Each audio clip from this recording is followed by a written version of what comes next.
ବିଶ୍ୱ ଭୂଗୋଳ। ଭୂଗୋଳ ହେଉଛି ସେହି ବିଜ୍ଞାନ ଯାହା ପୃଥିବୀର ଭୂଭାଗ, ଏହାର ବୈଶିଷ୍ଟ୍ୟ, ଅଧିବାସୀ ଏବଂ ପ୍ରାକୃତିକ ଘଟଣାବଳୀ ବିଷୟରେ ଅଧ୍ୟୟନ କରେ। ଖ୍ରୀଷ୍ଟପୂର୍ବ ଦ୍ୱିତୀୟ ଶତାବ୍ଦୀରେ ଗ୍ରୀକ୍ ପଣ୍ଡିତ ଇରାଟୋସ୍ଥେନିସ୍‌ଙ୍କ ଦ୍ୱାରା ଭୂଗୋଳ ବିଷୟର ଉଦ୍ଭାବନ ହୋଇଥିଲା। ଭୂଗୋଳର ଶାଖା।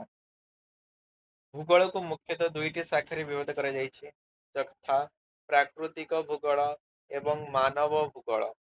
ଭୂଗୋଳରେ କିଛି ପ୍ରମୁଖ ଯୋଗଦାନକାରୀ। ଇରାଟୋସ୍ଥେନିସ୍ ସେ ପ୍ରଥମ ବ୍ୟକ୍ତି ଥିଲେ ଯିଏ ପୃଥିବୀର ପରିଧି ଗଣନା କରିଥିଲେ ଏବଂ ପୃଥିବୀର ଅକ୍ଷର ଢଳିବା ମଧ୍ୟ ଗଣନା କରିଥିଲେ। ଆନାକ୍ସିମାଣ୍ଡର ସେ ବିଶ୍ୱର ପ୍ରଥମ ମାନଚିତ୍ର ପ୍ରସ୍ତୁତ କରିଥିଲେ।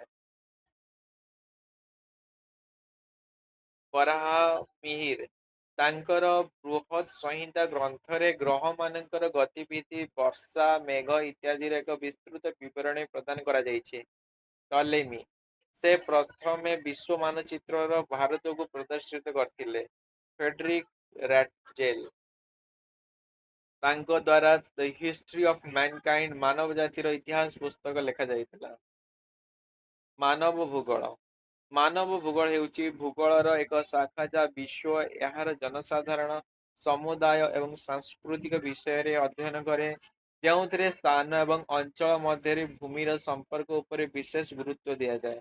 ମାନବ ଭୂଗୋଳର କ୍ଷେତ୍ରଗୁଡ଼ିକ ନିମ୍ନ ରୂପେ: ସାଂସ୍କୃତିକ ଭୂଗୋଳ, ବିକାଶମୂଳକ ଭୂଗୋଳ, ଅର୍ଥନୈତିକ ଭୂଗୋଳ, ପରିବହନ ଭୂଗୋଳ, ଐତିହାସିକ ଭୂଗୋଳ, ରାଜନୈତିକ ଭୂଗୋଳ, ଜନସଂଖ୍ୟା ଭୂଗୋଳ, ବସତି ଭୂଗୋଳ। ପ୍ରାକୃତିକ ଭୂଗୋଳ। ପ୍ରାକୃତିକ ଭୂଗୋଳ ପ୍ରାକୃତିକ ପରିବେଶ ଏବଂ ପୃଥିବୀ ପୃଷ୍ଠରେ ପ୍ରାକୃତିକ ପରିବେଶରେ ପରିବର୍ତ୍ତନ ଆଣୁଥିବା ବିଭିନ୍ନ ପ୍ରକ୍ରିୟାଗୁଡ଼ିକ ସହିତ ଜଡ଼ିତ। ପ୍ରାକୃତିକ ଭୂଗୋଳର କ୍ଷେତ୍ରଗୁଡ଼ିକ ନିମ୍ନ ରୂପେ: ଭୂ ଆକୃତି ବିଜ୍ଞାନ, ଏହା ଭୂ ଆକୃତି ଏବଂ ସେଗୁଡ଼ିକୁ ଗଠନ କରୁଥିବା ପ୍ରକ୍ରିୟାଗୁଡ଼ିକର ବୈଜ୍ଞାନିକ ଅଧ୍ୟୟନ ଅଟେ। ଜଳ ବିଜ୍ଞାନ, ଏହା ପୃଥିବୀରେ ଜଳର ଗତିଶୀଳତା, ବିତରଣ ଏବଂ ଗୁଣବତ୍ତାର ଅଧ୍ୟୟନ ଅଟେ, ଯେଉଁଥିରେ ଜଳଚକ୍ର, ଜଳ ସମ୍ପଦ ଏବଂ ପରିବେଶଗୁଡ଼ିକର ଜଳଭଣ୍ଡାର ସ୍ଥିରତା ଅନ୍ତର୍ଭୁକ୍ତ।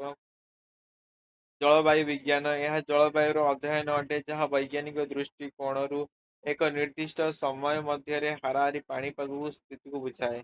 ମୃତ୍ତିକା ବିଜ୍ଞାନ, ଏହା ପ୍ରାକୃତିକ ପରିବେଶରେ ମୃତ୍ତିକାର ଅଧ୍ୟୟନ ଅଟେ।